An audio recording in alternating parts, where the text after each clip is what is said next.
It's one of the greatest records ever made. They're probably the best rock and roll band on the planet right now. Brilliant stuff.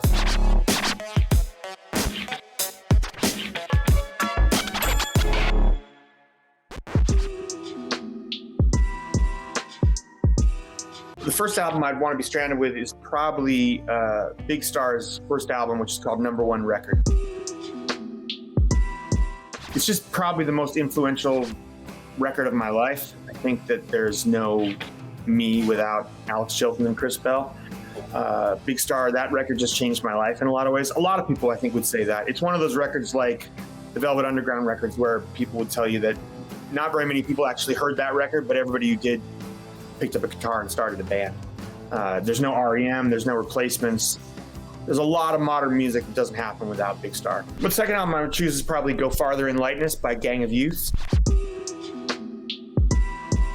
It's just from couple years ago, 2 or 3 years ago, but David Leo Pepe, they're an Australian band. They live in London now, but Dave Leo Pepe might be one of the best singer, songwriter, performers alive. And that's I think they're probably the best rock and roll band on the planet right now. They're just incredible. It's like a combination of us, Tom Waits, Bruce Springsteen, all rolled into this one very powerful, punky package.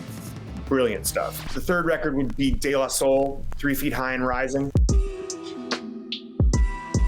I think it's one of the greatest hip-hop records ever made. It's incredibly melodic. The raps are out of this world.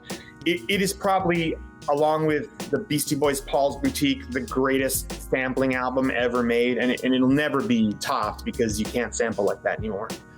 It's the art of sampling on this record is so, mountains high above anything anyone else ever did, pretty much. It's just like they've managed to create their own completely original songs from this pastiche of other songs. It's incredible.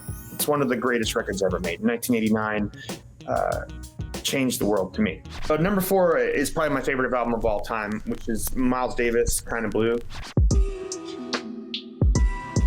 It's the birth of modal jazz in a lot of ways. It's Miles Davis with playing trumpet and John Coltrane and Cannonball Adderley on sax. Wynton Kelly and Bill Evans on piano. I can't remember who the drummer and bass player are. It's one of the great records ever made. It's probably my favorite record of all time.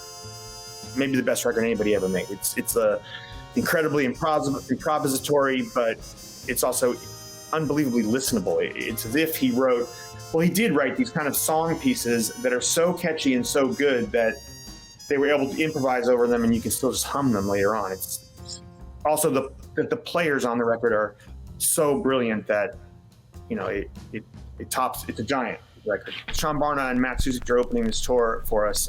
They both played Underwater Sunshine Festival, the indie festival we run, and Sean made a record a few years ago called Sissy. Just this brilliant, like David Bowie, Lou Reed-esque portrayal of life as a gay man in America. I sang on it with him. It was pretty influential for me for Butter Miracle too. Dave Drago, who produced it and sang all the rest of the background vocals that I didn't sing, sings 90% of the background vocals on Butter Miracle. It's just a brilliant record. Those are just my 5. For everyone else, if you're stranded, you should bring probably Butter Miracle Sweet One, and it'll get you through it. Thanks for watching Access TV. Subscribe, follow, like, and do all the good stuff. And make sure you leave a comment below. I don't know, just let us know what your favorite Access TV show is, or who your favorite bands are, and what artists you're into, or just say hi, man. I like to be told hi. We love hearing from you. That's the point, all right? Keep it coming.